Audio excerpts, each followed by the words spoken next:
Bonsoir, soyez les bienvenus dans 28 minutes. Merci de votre fidélité et à vous aussi, mes camarades. Bonsoir, Elisabeth.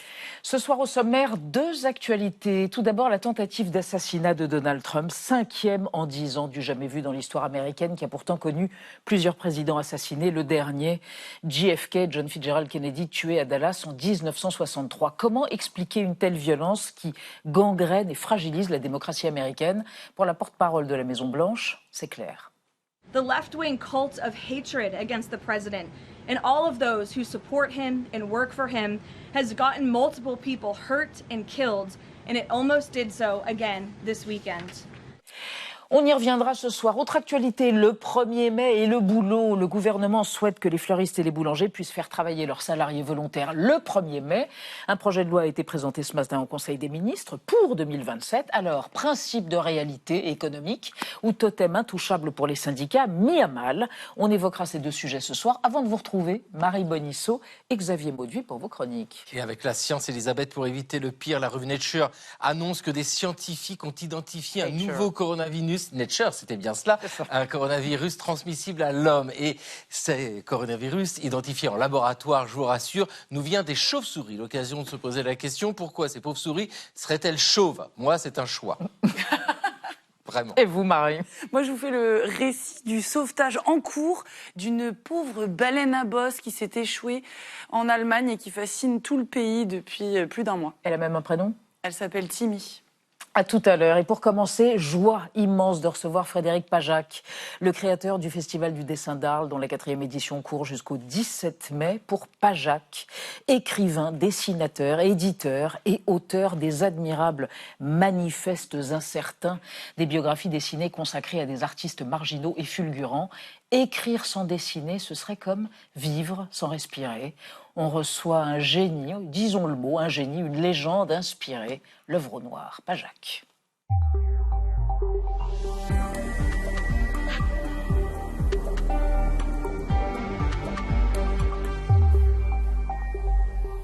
Frédéric Pajac, bonsoir. Bonsoir. C'est une immense joie de vous recevoir. Vous êtes un immense artiste. Je vous présente Marjorie Adelson et Benjamin Sportouche. Le 4e festival du dessin d'Arles, c'est vous. Ça se déroule jusqu'au 17 mai. Voici le catalogue. Il est spécial haltérophilie. Il est formidable, il est beau comme tout, il est très lourd. Et le thème de cette année, c'est l'Italie. Je crois que vous avez dit quelque part, j'ai une relation conjugale avec l'Italie. Oui. On peut le dire, oui. Qu'est-ce que ça veut dire ? Non, mais j'aime tout. J'ai une relation intime avec l'Italie depuis mon enfance. J'ai toujours aimé, j'adore la cuisine italienne, j'adore l'architecture italienne. Et le dessin italien. Et le dessin italien, oui. En l'occurrence, des dessins de cinéastes. Entre autres, oui. Qui ? Il y a Fellini, oui. Pasolini. Oui. Il y a aussi un écrivain, Buzzati. Dino Buzzati. Et puis il y a Guido Crepax, le dessinateur de bande dessinée, le créateur de Valentina. Mais en fait, c'est vraiment une traversée du XXe siècle avec la collection Rameau de Milan. Et on voit des auteurs importants du XXe siècle. Par exemple, les futuristes italiens, Giorgio de Chirico, son frère, Savigno, et puis l'Arte Povera. Tout ça à Arles, au Festival du dessin. On reparle avec vous, mais de votre carrière à vous, Pajac, après votre profil idéal réalisé par Gaël Legras. Frédéric Pajac, vous êtes romancier, poète, auteur d'une trentaine d'ouvrages, créateur de journaux ou encore cofondateur du Festival de dessin d'Arles.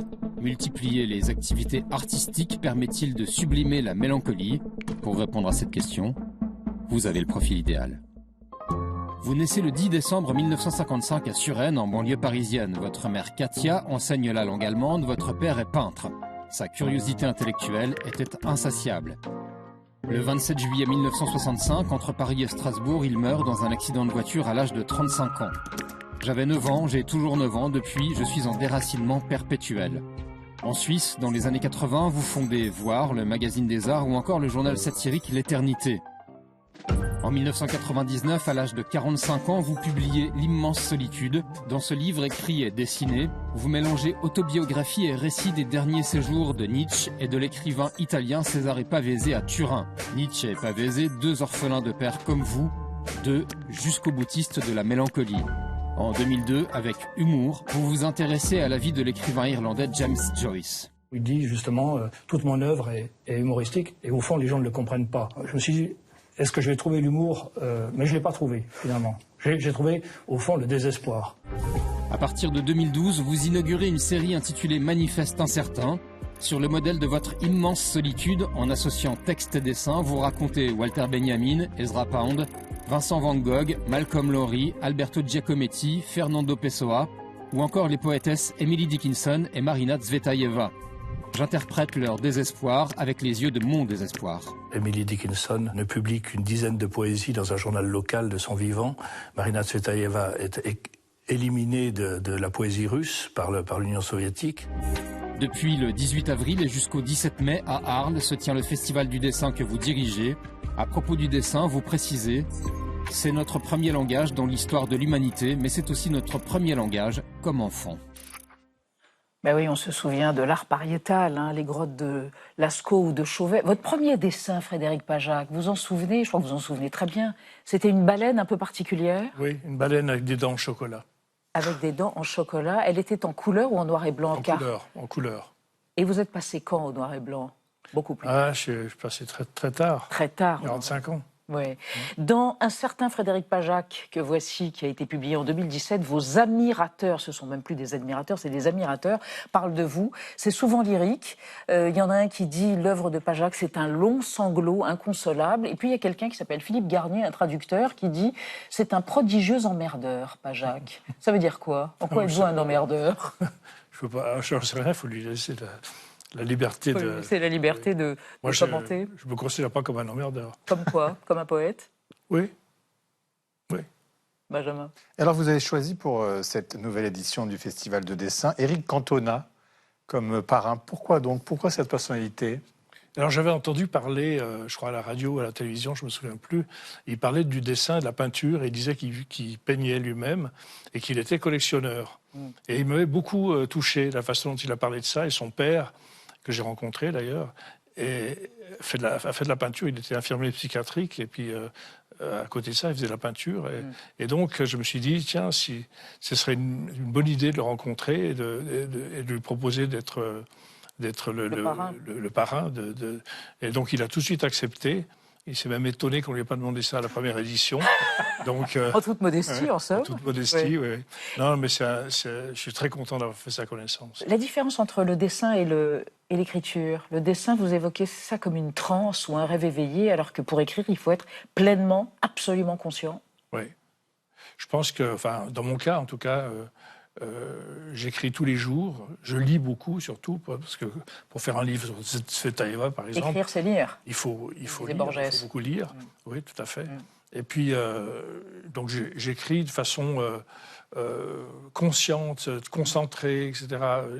J'essaie d'être rationnel dans mon rapport à l'écriture, tandis que le dessin, moi j'arrive à faire 8 dessins par jour, ce qui est énorme, et ce qui me met dans un état de second, quoi. Je suis dans un état second parce que je fais ça, je suis enfermé dans mon dessin, quoi. Ce qui n'est pas le cas avec l'écriture. On va évoquer avec vous, Frédéric Pajac, et avec Marjorie, des concerts dessinés. Ça se développe de plus en plus. Oui, Frédéric Pajac, vous faites dialoguer écrit et dessin.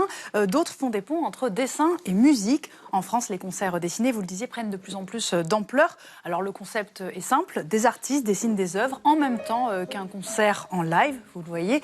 Un travail d'improvisation et d'écoute simultanée avec les musiciens, où les dessins sont projetés en temps réel sur grand écran. L'objectif, c'est de créer une expérience immersive, mais aussi poétique. Le Louvre, la Philharmonie de Paris, l'Orchestre national de Bretagne ou le Festival de BD d'Angoulême proposent par exemple ce genre de spectacle à la croisée des disciplines.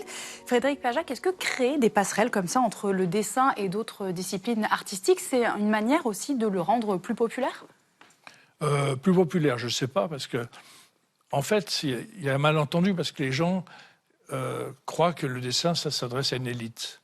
Et c'est malentendu, parce qu'ils ont tous dessiné. Et donc, ils savent ce que c'est, le dessin. Ils savent mieux que d'autres arts, en fait, ou que d'autres sports qu'ils ont fait plus tard. Mais le dessin, c'est très jeune. C'est le premier. Et donc, il y a une sorte de malentendu. Et c'est vrai nous, on propose aussi des concerts dessinés dans le festival. Et c'est vrai que ça amène un autre public. Alors, ça amène un public qui est... Bon, on a fait avec un orchestre symphonique, on a fait avec des musiciens solo ou en petite formation. Et puis, ça amène effectivement un autre public. C'est quand même le but du festival, c'est de montrer qu'on s'adresse à tout le monde, qu'on ne s'adresse pas du tout à des spécialistes du dessin. À propos de s'adresser à tout le monde, vous avez été éditeur de journaux, vous avez écrit des journaux mémorables, Station Gaieté, l'hebdomadaire, l'Éternité hebdomadaire, et alors un journal incroyable en 2012, 9 semaines avant l'élection. Je crois que vous avez perdu tout ce que vous aviez, mais ça vous a littéralement éclaté. Vous n'avez pas envie de refaire pareil en 2027 ? 9 semaines avant l'élection, et de nous régaler avec des dessins satiriques ? Oui. Le problème, c'est qu'on ne peut plus distribuer de journaux. Il faut tellement d'argent pour distribuer des journaux. Avant, tout le système de distribution qu'on appelait les NMPP avant permettait à n'importe qui de faire un journal. Aujourd'hui, il faut d'abord les kiosques ont quand même beaucoup diminué. Ça devient compliqué de faire du papier en tout cas.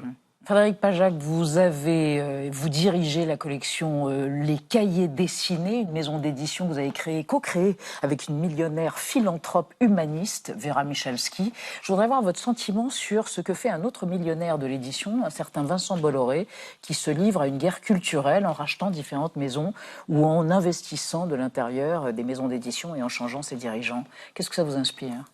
Quand il n'y a plus de liberté, ça m'inspire Ouais, je trouve ça terrible, quoi. Supprimer la liberté de licencier les gens brutalement, comme ça.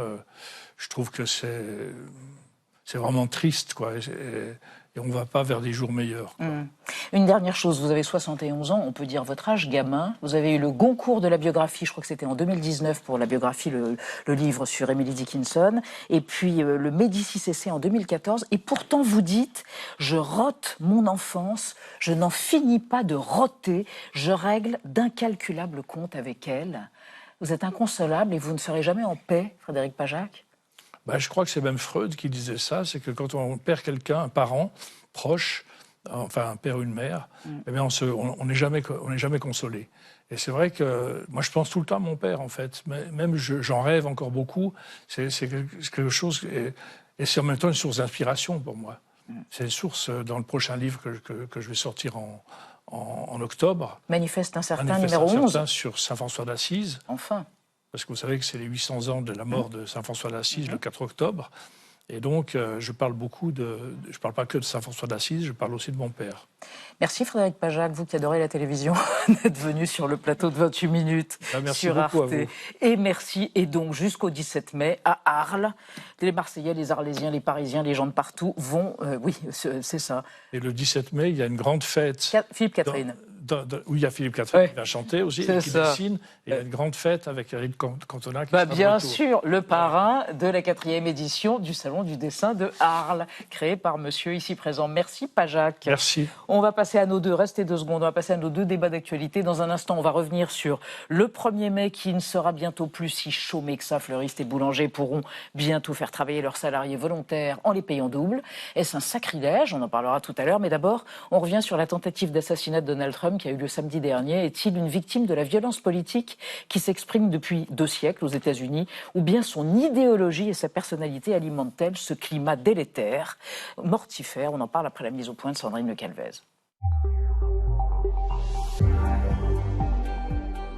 Oubliez les appels à l'unité nationale. 2 jours après une tentative d'assassinat contre Donald Trump, la porte-parole de la Maison-Blanche a mis en cause certains médias et les démocrates. Le culte de la haine venue de la gauche et dirigé contre le président, jour après jour, pendant 11 ans, a contribué à légitimer la violence et à nous conduire à ce moment sombre. Samedi soir à Washington, se tenait le traditionnel dîner de gala des correspondants de la presse présidentielle. Donald Trump et la première dame se tenaient à la table d'honneur aux côtés du vice-président J.D. Vance lorsqu'un homme a ouvert le feu dans le couloir avant d'être maîtrisé. People don't like having it said that they were scared, but certainly, I mean, who wouldn't be when you have a situation like that?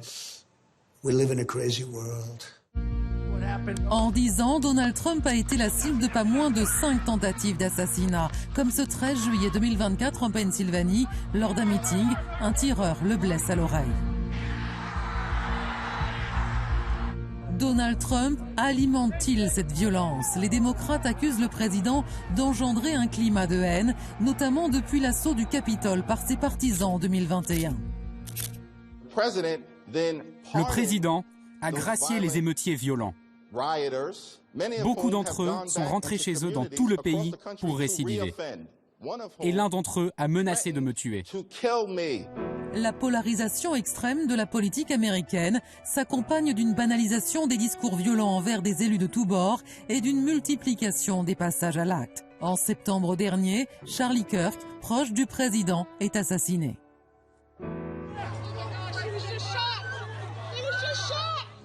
Alors, plus de 60 ans après l'assassinat du président Kennedy, la brutalisation de la société américaine s'est-elle accélérée? La violence politique est-elle le fait de Donald Trump ou est-ce un mal américain? Nos trois intervenants, dont l'un est en train d'éteindre son téléphone et de le mettre en mode avion, bien évidemment. Philippe Malière, bonsoir, essayiste, président... Non, jamais. Président cofondateur de Vaesolis Communication. À côté de vous, Catherine Tricot, bonsoir. Bonsoir. Directrice de la revue Regard, s'affiche la une de votre dernier numéro. Et Benjamin Louis, donc, correspondant en France pour la radio-télévision suisse excellente, RTS. Bonsoir. Et on démarre, cher Benjamin, avec...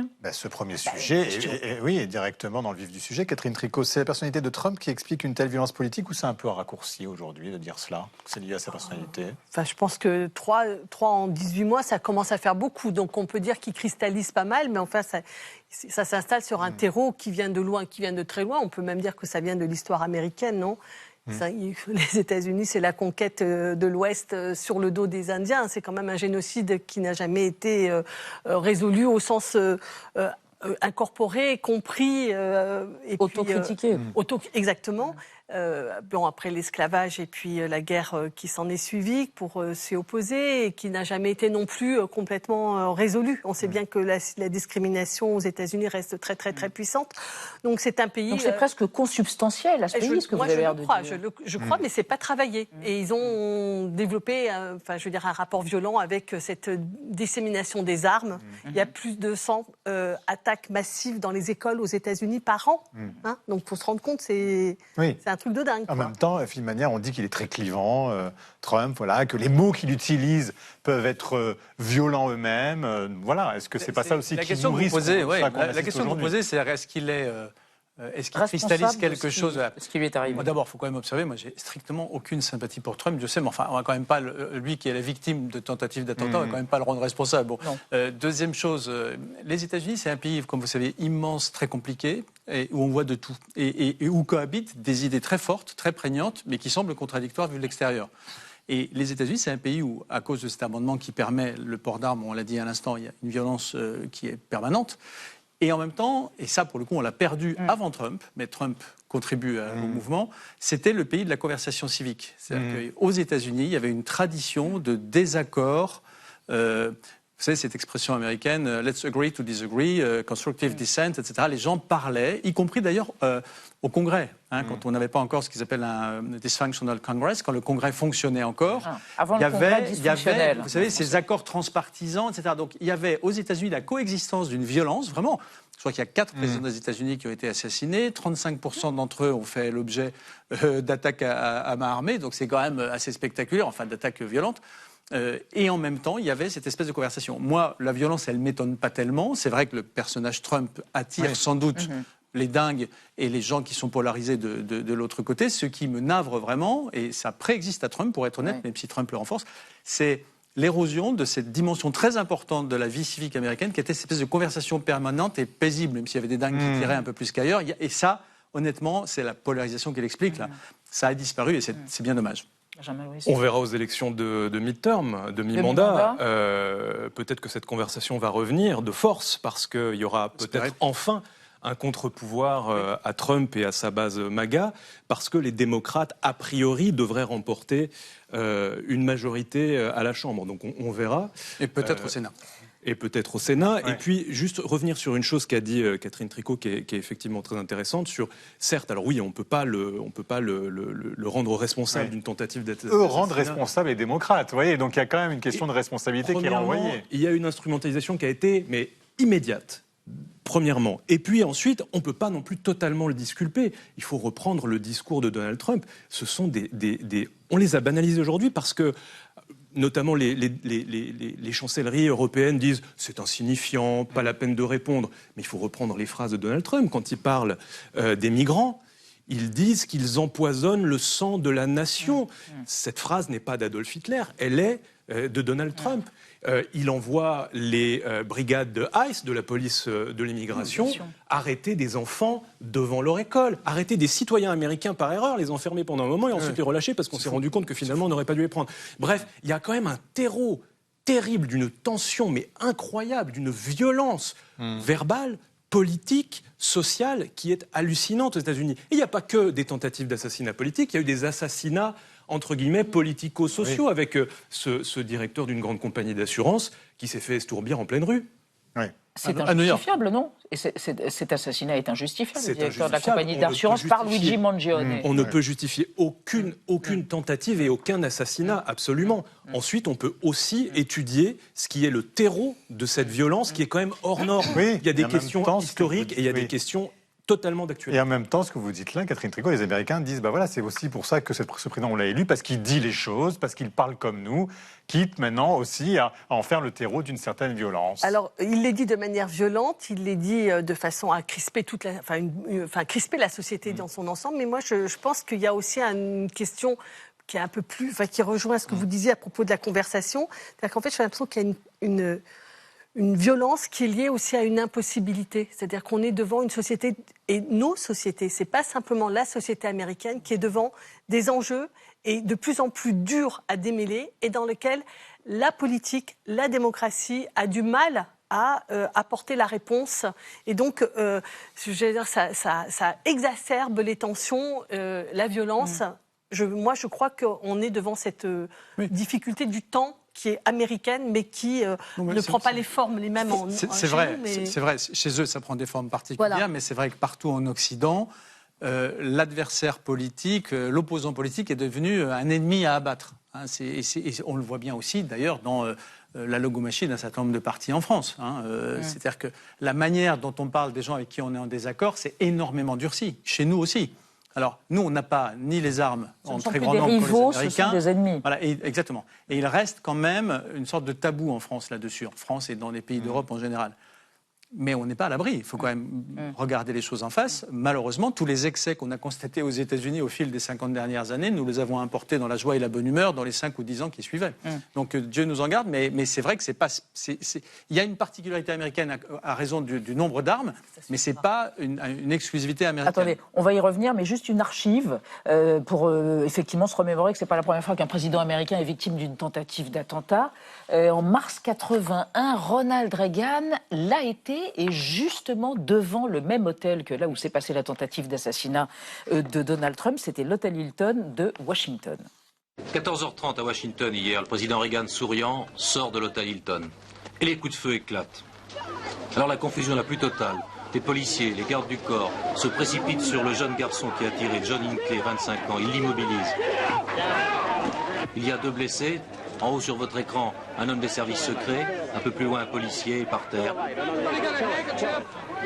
Monsieur James Brady, le porte-parole du président, pour lequel cet homme réclame un mouchoir. Les policiers emmènent alors John Hinckley dans une voiture. Ils vont le conduire dans un endroit tenu secret pour l'interroger. Benjamin Louis, on parlait justement de cette violence qui s'étend, et pas que aux États-Unis. À un an de la présidentielle en France, est-ce qu'on peut imaginer des événements similaires ?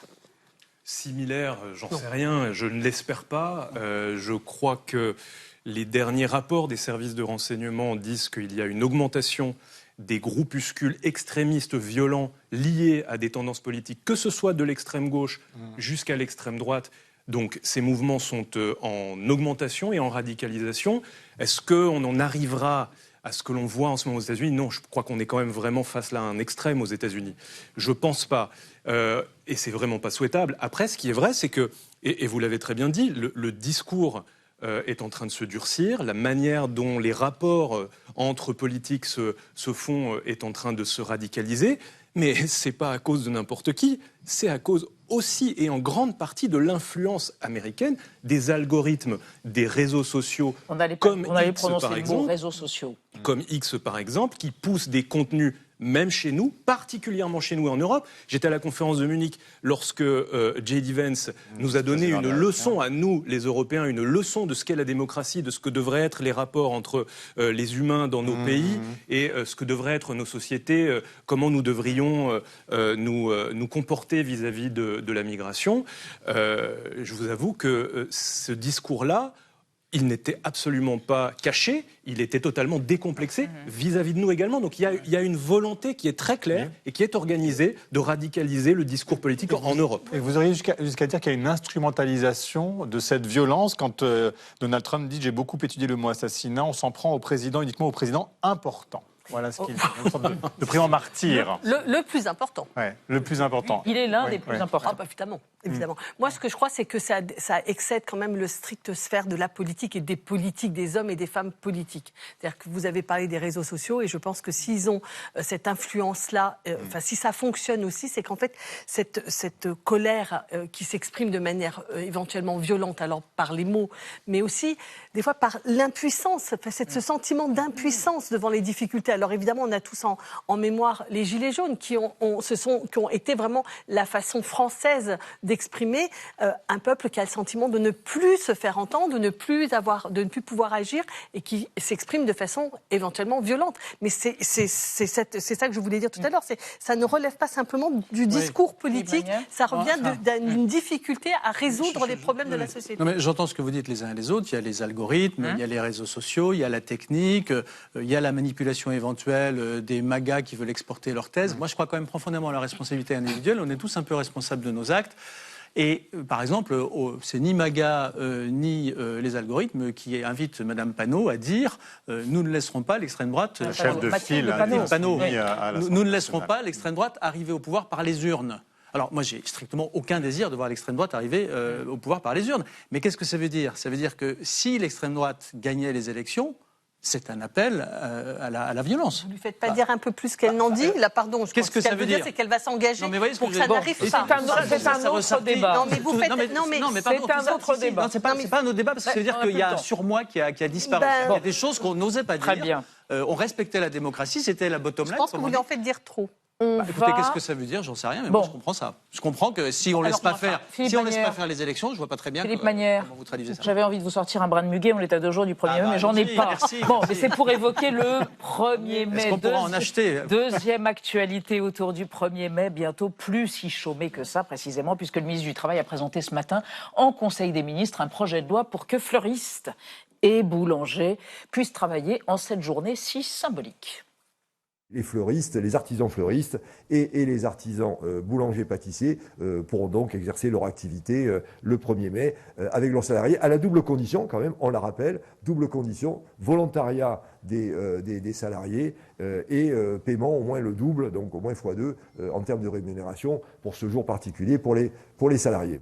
Alors c'est un projet de loi, ça ne concernerait que le 1er mai 2027, officiellement ce 1er mai-là 2026. Bon, on reste en l'état, Benjamin Louis, mais est-ce qu'il ne faut pas laisser une ouverture possible à tous les travailleurs volontaires qui veulent ce jour-là, être au labeur ? Est-ce qu'il faut la laisser ? Je ne sais pas. Est-ce qu'elle va devoir s'imposer à un moment donné ? Vu comme c'est parti, on voit bien l'effet de cascade.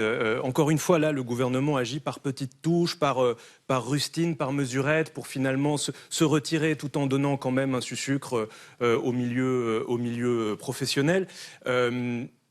C'est compliqué à dire. Je pense qu'à terme, ça va s'imposer. C'est sans doute déplorable parce que on voit bien, on sait ce que c'est le volontariat en entreprise. Quand vous êtes dans une grande multinationale, c'est facile, il n'y a pas autant de pression qu'il y a dans une petite entreprise. Un boulanger, quoi. Un boulanger, par exemple, ou un fleuriste. Si un employé décide de ne pas venir au travail, ce sera tout de suite vu de manière beaucoup plus suspecte que si c'est noyé dans la masse. Donc, le volontariat... Il n'y a pas de vrai volontariat. Le volontariat, encore une fois, là, je vais vous faire une réponse de Suisse, un peu, oui et non. C'est une réponse de Normand, alors.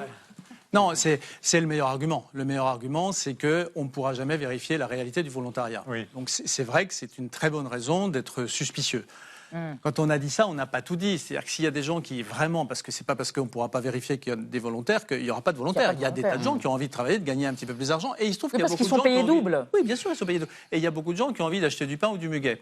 faut quand même pas oublier l'histoire du 1er mai 1947. En France, ça devient un jour férié.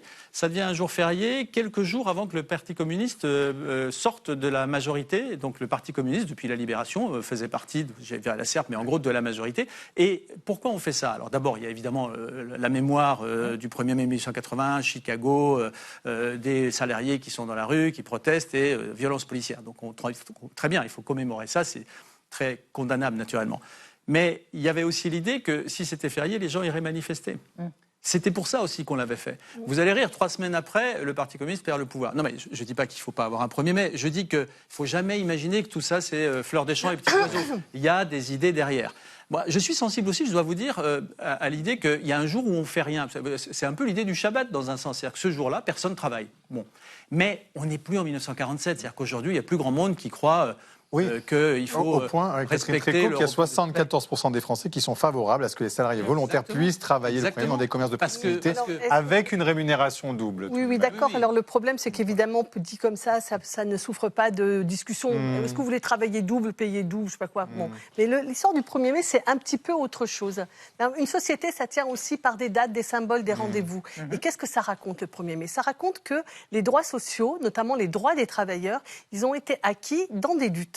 Et notamment le 1er mai, qui est devenu un mouvement international, c'est-à-dire que ce n'est pas un mouvement français, ça se fête dans le monde entier. C'est pas férié partout. Je ne dis pas que c'est férié partout, mais je dis que c'est férié dans beaucoup de pays. Oui. Et c'est un moment international pour parler des revendications et de l'histoire des luttes des travailleurs qui ont été leur conquête. Et la première, c'était pour obtenir les 8 heures. Et aujourd'hui, d'autres... La journée de 8 heures. La journée de 8 heures, c'était ça au démarrage. Une société, ça tient avec... notamment des moments dont on se souvient le 14 juillet, ce qui s'est passé en France, on se souvient le 1er mai, que si nous travaillons avec un temps de travail, si nous avons des congés payés, si nous avons la sécurité sociale, etc., ce sont des luttes des travailleurs qui l'ont obtenu. Et ça fait débat.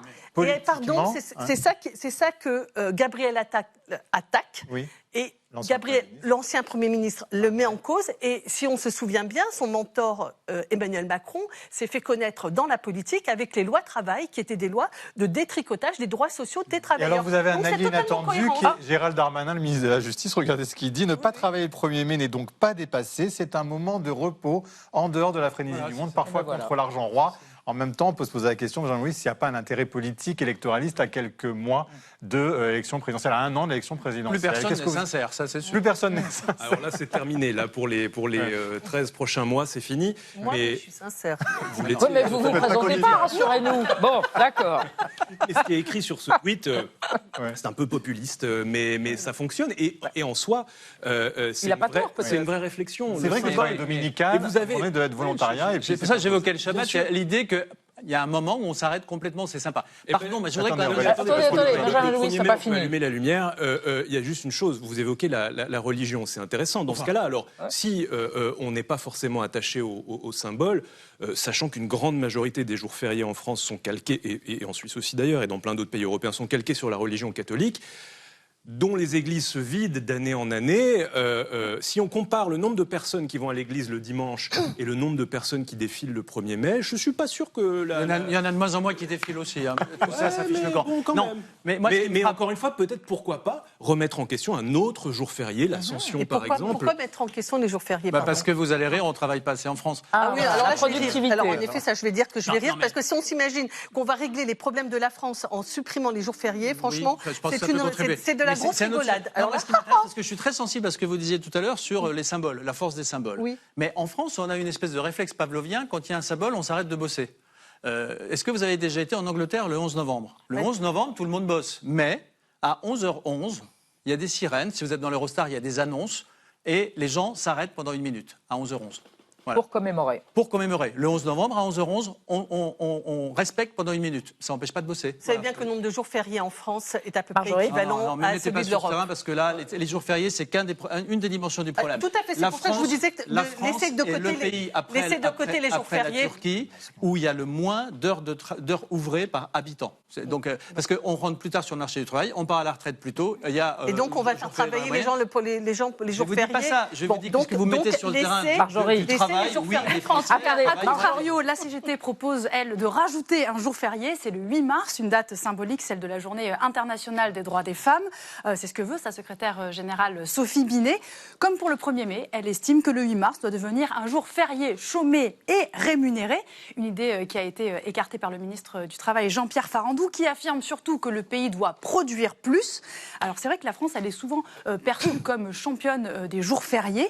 En réalité, on en a 11 par jour, c'est moins que la moyenne des pays... 11 par an, pardon, exactement, ça ne rentre pas dans la journée. C'est moins que la moyenne des pays de l'Union européenne qui est de 12 jours fériés. En tête de ce classement, Chypre qui en a 15. À l'inverse, le Danemark, les Pays-Bas ou l'Allemagne n'en ont que 9, même si en Allemagne on note des différences selon les Länder. Benjamin Louis, est-ce que dans le contexte actuel, on pourrait se permettre d'avoir un jour férié en plus ?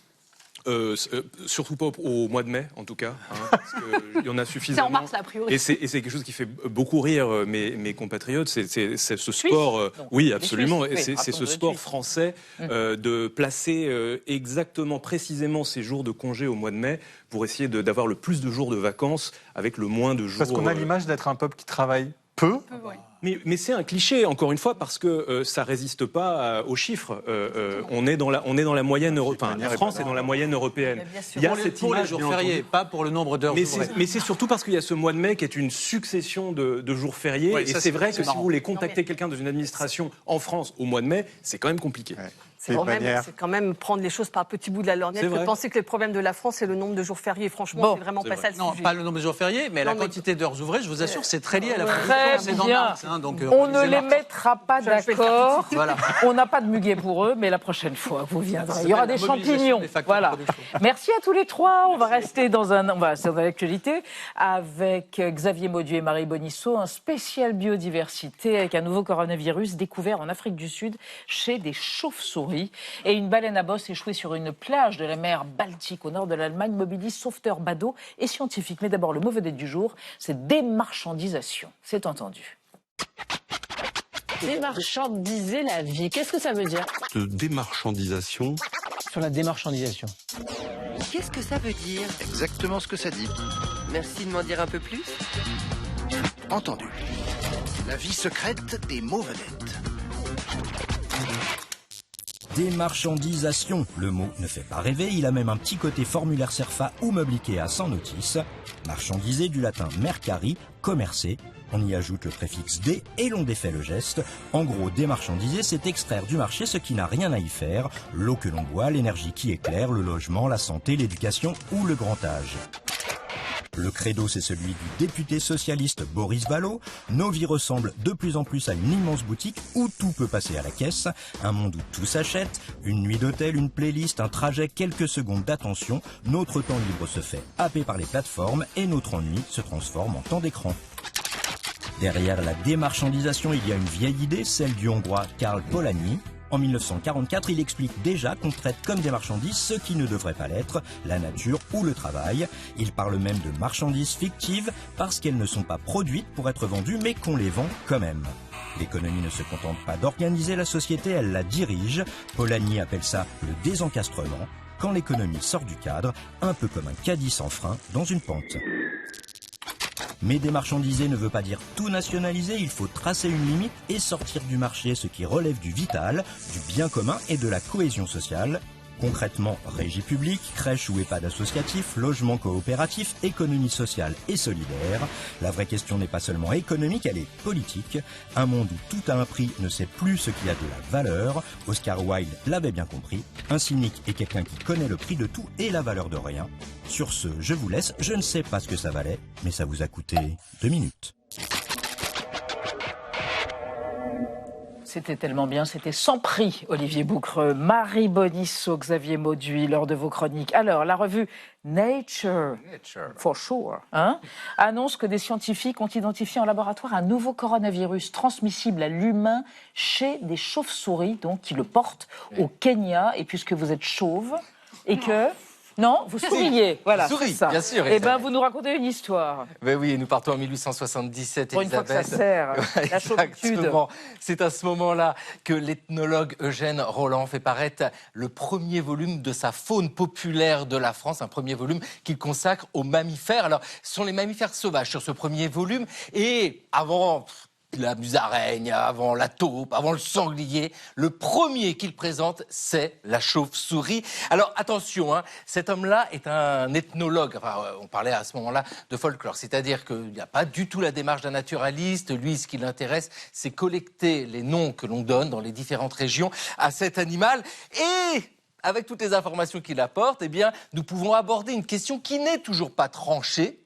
Pourquoi cette souris serait-elle chauve? Alors, quels sont ces noms?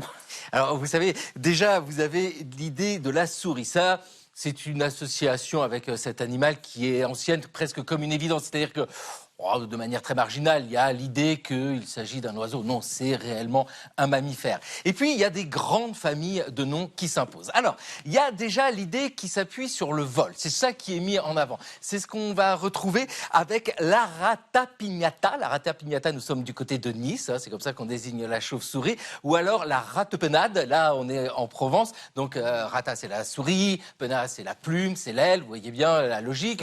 Sinon, dans le centre de la France, vous avez de manière encore plus simple la souris qui vole. Et puis, vous avez une autre famille qui, elle, s'intéresse à la pilosité. Cette fois-ci, elle est chauve. Alors, elle est chauve parce qu'elle n'a pas de poils. Elle est chauve en réalité parce que ses ailes ne sont pas couvertes de poils. Ça, c'est très clair. Et puis, vous avez une troisième famille. Alors, cette fois-ci, c'est beaucoup plus étonnant. C'est l'association de cet animal à une chouette souris. La chouette souris, ça, c'est dans le Nord avec les variations pour utiliser le mot chouette, pour dire le mot chouette, et notamment en Wallonie où vous avez la chao-souris.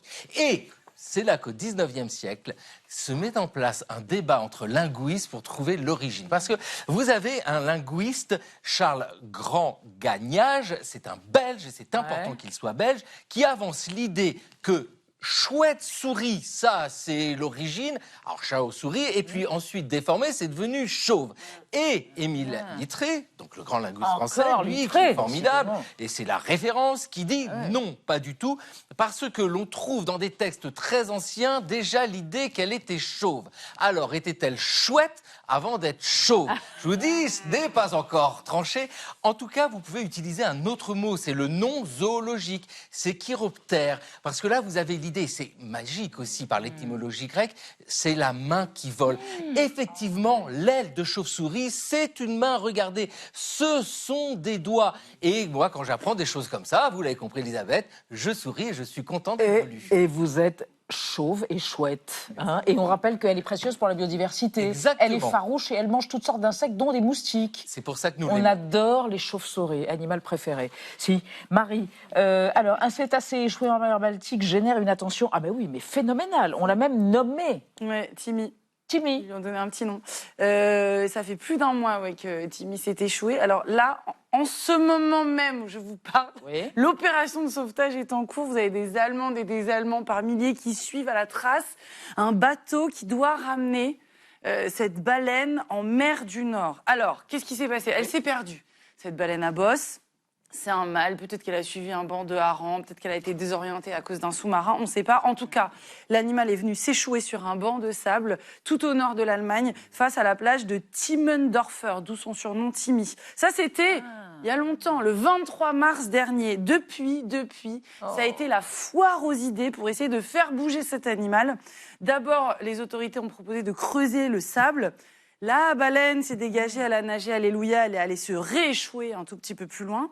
Ensuite, il y a des gens qui ont par exemple proposé de la faire transporter par hélicoptère. Ben non, c'est pas faisable. Il y a un chuchoteur de baleine, ça existe, qui est venu du Pérou amener un chant de guérison rituel pour cette baleine. Bon, en gros, plus la baleine agonisait dans cette mer Baltique qui n'est pas assez salée pour elle et qui provoque des terribles lésions sur sa peau, plus les gens venaient la voir comme ça pour suivre le drame à la jumelle. Il y a des gens qui ont planté leur tente, qui ont installé leur camping-car. Les autorités régionales complètement dépassées ont fini par dire au début du mois d'avril, laissez-la mourir en paix, on ne peut plus rien pour elle, il n'y a plus d'espoir, on va l'arroser pour adoucir son agonie. Mais c'est tout, écartez-vous s'il vous plaît.